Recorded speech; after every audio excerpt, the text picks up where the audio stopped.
मेरे सभी मित्रों को नमस्कार। स्वागत है आपका हमारे चैनल वास्तु एवं ज्योतिष स्वामी जी। जी हाँ, आज हम आपको एक ऐसी जानकारी देना चाह रहे हैं जिसकी वजह से आपको आने वाले समय के अंदर किस प्रकार का लाभ हो सकता है, किस प्रकार का सम्मान मिल सकता है और किस तरह से हो सकता है कि आपको हानि हो, आपके परिवार में दुख, पीड़ा या उनसे संबंधित कोई समस्याएं उत्पन्न हो। जी हाँ, 29 मार्च 2025 को शनि महाराज यानी शनि ग्रह का राशि परिवर्तन होने जा रहा है और इस राशि परिवर्तन से 5 राशियों पर इसका प्रभाव देखने को मिलेगा। वह 5 राशियाँ कौन सी है और उसके प्रभाव क्या क्या होंगे।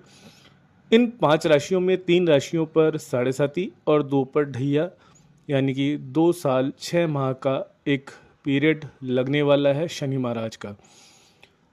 जैसा कि हमें विदित है कि वैदिक ज्योतिष में 9 ग्रहों को मान्यता दी गई है। इनमें राहु और केतु ये दोनों छाया ग्रह हैं और बाकी जो ग्रह बचते हैं यानी कि सूर्य, चंद्र, मंगल, बुध, बृहस्पति, शुक्र और शनि को वास्तविक ग्रह के रूप में लिया गया है। शनि ग्रह एक पापी ग्रह माना गया है और इसके अंदर इनकी जो चाल होती है वह धीमी होती है, इनकी जो गति होती है वह धीमी होती है। इसी कारण यह एक राशि में 2 साल 6 माह गोचर करते हैं। इस ग्रह के जो स्वामी माने गए हैं वो शनिदेव हैं, जो अनुशासन प्रिय हैं और न्याय के देवता इन्हें माना जाता है। 29 मार्च 2025 यानी कि कुछ ही दिनों के अंदर जो ये दिन आने वाला है, उसी दिन रात्रि 9:43 वापस से ध्यान दीजिएगा, 9:43 से शनि ग्रह रेवती नक्षत्र में कुंभ राशि से मीन राशि में प्रवेश कर रहे हैं। इसके परिणाम स्वरूप मेष राशि वाले जातक, जो पहली राशि होती है मेष राशि, उनके जो जातक हैं उन पर शनि की साढ़े साती शुरू हो जाएगी। जैसे जिनका नाम ए आ ई पे चालू होता है या च पे चालू होता है, उनकी जातकों की बात मैं कर रहा हूँ। मेष राशि वाले ध्यान दीजिएगा कि उनकी साढ़े साती शुरू होगी, अर्थात साढ़े साती का प्रथम चरण होगा। मीन राशि वाले जो सबसे आखिरी राशि मानी जाती है, मीन राशि वालों पर साढ़े साती का दूसरा चरण और कुंभ राशि वाले जातकों पर तीसरा व अंतिम चरण शुरू होगा। सिंह राशि जो कि 5वीं राशि है और धनु राशि वाले व्यक्तियों पर शनि की ढैया लगेगी। कुंभ राशि वालों के लिए हम बताना चाहेंगे कि साढ़े साती का तीसरा व अंतिम चरण है। खास तौर से ध्यान दीजिएगा कुंभ राशि वाले, आपके जो साढ़े साती चल रही है इसका तीसरा चरण जो कि रजत का मतलब चांदी के पाए होने का संकेत दे रहा है और कुंभ राशि वालों को पैरों से शनि महाराज उतरने वाले हैं और पैरों से उतरते होने के कारण शुभ और लाभदायक रहेगा। ध्यान दीजिएगा कि जो चांदी के पाए में शनि महाराज चलते हैं उनके उस चीज़ का फायदा होता है।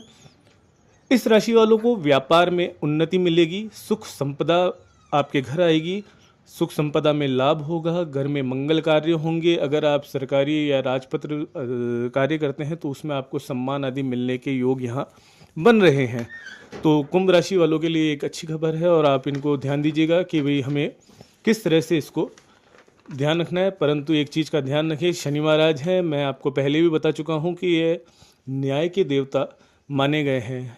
मतलब ये है कि आप जो भी काम करें वो न्याय संगत होना चाहिए, धर्म के अधीन होना चाहिए। अधर्मी व्यक्तियों के लिए शनि महाराज शुभ संकेत नहीं देते, ये आपको पूर्ण रूप से ध्यान रखना होगा। सच्चा बोलें और सही कार्य जो धर्म संगत हो वही कार्य करें। आगे मैं आपको बताना चाहूँगा मीन राशि वालों का दूसरा चरण यानी कि स्वर्ण सोने का पाए और हृदय पर है। शनि महाराज की जो स्थिति है मीन राशि वालों के लिए सोने के पाए मानी गई है और इस कारण इस राशि वालों के 2.5 वर्ष दुख और संकट वाले रहेंगे। आपको इस चीज़ को पूरा ध्यान में रखना है। मीन राशि आखिरी राशि होती है, तो आप लोग ध्यान दीजिएगा कि आपके आने वाले 2.5 वर्ष थोड़े संकट में होंगे। आपको इसके उपाय मैं आगे बताऊंगा। आपके एक और संकेत इसके अंदर मिलेगा जिसके अंदर ग्रह कलेश होने की संभावना है, रोग आपके घर में प्रवेश कर सकता है, धन का नाश हो सकता है, शत्रुता वगैरह बढ़ने के पूरे पूरे चांसेस आपके यहाँ रहेंगे। अगली मैं आपको बताना चाहूँगा, मीन के बाद मेष राशि पहली राशि होती है। मेष राशि वाले व्यक्तियों पर साढ़े साथी का प्रथम चरण, यानी कि इसे बोलते हैं लोहे के पाए होना, तो वह लोहे के पाए रहेगा और मस्तिष्क मतलब आपके दिमाग पर चढ़ता रहेगा। परिणाम इसका क्या होगा? इससे परिणाम यह होगा कि इन्हें शारीरिक पीड़ा होगी, यानी कि इस राशि के जो जातक होंगे वो अपनी शारीरिक पीड़ा से परेशान रहेंगे। खून संबंधी रोग होने की पूरी संभावना है। स्त्री और पुत्र की पीड़ा रहेगी। व्यापार में हानि होने की संकेत है। आर्थिक संकट हो सकता है। मान सम्मान में कमी आदि होने की संभावना रहेगी। अगला मैं आपको बताना चाहूँगा, सिंह और धनु राशि वालों की ढैया भी लोहे के पाए होने के कारण कई प्रकार के दुख, संकट, परेशानियां पैदा कर सकती है। शनि की साढ़े साती और परिणामों से बचने के लिए मैं आपको उपाय बताना चाहूँगा। ध्यान से सुनिएगा, मैं धीरे बोलूँगा, अगर हो सके तो इनको आप लिख लीजिएगा। तो शनि की साढ़े साती और बुरे परिणामों से बचने के लिए निम्नलिखित उपाय जो मैं आपको बताने वाला हूँ वो आप ध्यान से लिखिएगा। इसमें कोई एक या एक से अधिक उपाय आप अपना सकते हैं।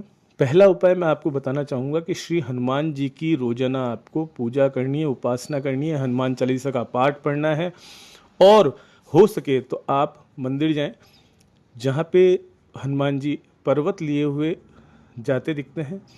तो ऐसे केस के अंदर उनके दो पाँव में से जो पाँव उठा हुआ है, जी हाँ, जो पाँव उठा हुआ है उस पाँव के अंगूठे पर जो सिंदूर लगा होता है, तो अंगूठे का सिंदूर लेना है और आपको अपने माथे पर यानी कि मस्तिष्क पर इसका टीका लगाना है। दूसरा उपाय आप ध्यान से सुनिएगा।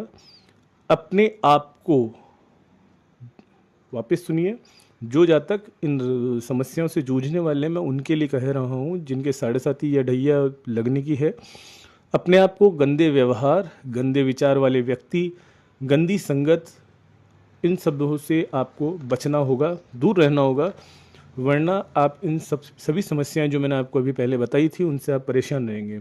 इसके अलावा अगला यानी कि तीसरा मैं आपको एक उपाय बताना चाहूँगा कि आप शनि महाराज के लिए शनिवार का व्रत रखना चालू करें। जी हाँ, शनिवार का व्रत रखिएगा। साथ ही प्रत्येक शनिवार छाया दान करें। छाया दान क्या होता है मैं आपको अगले वीडियो में फिर से बताऊंगा। इसके बाद मैं आपको एक पांचवा उपाय बताने जा रहा हूं, ध्यान से सुनिएगा। शनिवार को शिव जी को जल चढ़ाएं और साथ ही जल के साथ काले तिल से अभिषेक करें। आप चाहें तो जल और काले तिल से अभिषेक करके शनिवार को ये पूजा कर सकते हैं। इसके अलावा आप नीलम धारण कर सकते हैं, परंतु इसमें आप ध्यान दीजिएगा, अगर आप नीलम धारण करना चाहते हैं या करने वाले हैं तो किसी अच्छे ज्योतिष विद्वान से सलाह लीजिएगा, क्योंकि नीलम हर किसी को धारता नहीं है। इसलिए आप पहले किसी अच्छे योग्य ज्योतिष विद्वान से सलाह लें, उसके बाद नीलम को धारण करें। इसके बाद एक सातवां उपाय मैं आपको और बताऊंगा जिसमें आपको ज़्यादा खर्चा नहीं करना और इससे आप बच भी सकते हैं। बिच्छू बेल एक पौधा होता है, आपको बिच्छू बेल की जड़ शनिवार को लाकर शनिवार को ही चांदी के ताबीज में गले में या दाहिनी बाजू यानी कि सीधे हाथ के बाजू के ऊपर आपको इसे बांधनी होगी। वापस से बोल रहा हूँ, बिच्छू बेल कई जगह मिल जाती है, गमलों के अंदर उग जाती है, आप देखेंगे उसके अंदर अलग अलग रंग के फूल होते हैं जिनमें कोई खुशबू नहीं होती है, तो ये बिच्छू बेल होती है और इसकी जड़ आपको निकालनी होगी। कब निकालनी है? शनिवार को। कब पहननी है? शनिवार को। किस में पहननी है? चांदी के ताबीज में। कहाँ पहननी है? गले में या दाहिनी बाजू पर। ठीक सर। अब मैं आपको आखिरी दो उपाय और बताऊंगा या तीन उपाय मैं आपको बता देता हूं, जो आपको अच्छा लगे वो करिएगा। एक आपको काम करना है कि पीपल को रोजाना जल सींचना है। जी हाँ, पीपल का पौधा चाहे आपके घर में हो, वैसे घर में होता नहीं है, सामान्यतः ही है, आपको मंदिरों में मिलेगा। पीपल को रोजाना प्रातः जल चढ़ाएं और शनिवार की संध्या यानी शनिवार की शाम को आपको वहाँ जाना है जहाँ पीपल का पेड़ है और सरसों के तेल का दीपक लेके जाना है। ध्यान रहे ये जो काम आप करेंगे दीपक जलाने का, यह कार्य सूर्य की साक्षी में ही करें। यानी कि जब सूर्य अस्त होने वाला है उस समय आपको सरसों के तेल का दीपक पीपल के वहाँ ले जाना है और शनिवार को हो दीपक जो आप लगाएंगे पश्चिम मुखी होके लगाना है। ठीक है। एक चीज़ और इसमें ध्यान दीजिएगा, मैं अब जो बताना चाह रहा था कि रविवार को आपको पीपल की पूजा नहीं करनी। कुछ भी हो जाए रविवार को आप पीपल की पूजा ना करें, निषेध होता है। ठीक है। अगला यानी कि 9वां उपाय मैं आपको बताने जा रहा हूँ। ज़्यादा पीड़ा अगर आपकी होती है तो ये उपाय आपको बहुत ज़्यादा ध्यान से देखना है कि ज़्यादा पीड़ा अगर आपको हो रही है, आप इन सभी समस्याओं से जूझ रहे हैं, तो शनिश्चर अमावस्या यानी कि शनिवार को अगर कोई अमावस्या पड़ती है या किसी शनिवार या अपने जन्मदिन पर 7 प्रकार के अनाज अर्थात गेहूँ, काले चने, चावल, बाजरा, काली दाल, जौ और मूंग, इन सब को मिलाकर अपने वजन के बराबर तुला दान करें। यह दान करते समय जो वस्त्र आपने पहन रखे हैं अर्थात जो कपड़े आपने पहन रखे हैं उन्हें भी आपको इनका दान करना होगा। तुला दान दिन में कब करना है आपको? तुला दान आपको दिन में 11 से 12 बजे के आसपास करना चाहिए। ये इसके लिए सर्वश्रेष्ठ समय माना जाता है। आखिरी और लास्ट उपाय मैं आपको इसके अंदर बताना चाहूँगा। काले घोड़े की नाल अगर आपको कहीं से मिल जाए तो आप लाइएगा, या फिर पानी की नाल की चद्दर की मध्यमा अंगुली में जो आपकी मिडिल फिंगर होती है, मध्यमा अंगुली, उसके अंदर आप उसकी एक अंगूठी बनाएं और शनिवार की शाम पश्चिम की तरह मुंह कर कर, कौन सी दिशा में आपको मुंह करना है? पश्चिम की तरफ मुंह कर कर, और उस अंगूठी को धारण करना है। तो ये मैंने आपको 10 उपाय बताए। फिर भी अगर आपको कोई समस्या हो, आपको किसी प्रकार का प्रश्न हो, किसी प्रकार की आपको जानकारी चाहिए, तो डिस्क्रिप्शन के अंदर मैं अपने नंबर दे रहा हूँ, आप डायरेक्टली बात भी कर सकते हैं। किसी प्रकार की कोई भी समस्या होती है और अगर आपको हमारी जानकारी पसंद आई हो तो आप हमारे चैनल को सब्सक्राइब कर सकते हैं, लाइक कर सकते हैं। सूचनाएं जो मैंने आपको बताई है, जानकारी जो मैंने आपको दी, इन सभी जानकारियों के लिए मैं आपको बोलना चाहूँगा कि अपने मिलने वालों को इसे अधिक से अधिक साझा कीजिएगा। हमेशा यही बात कहता हूँ। ठीक दोस्तों, जय श्री कृष्ण, नमस्कार।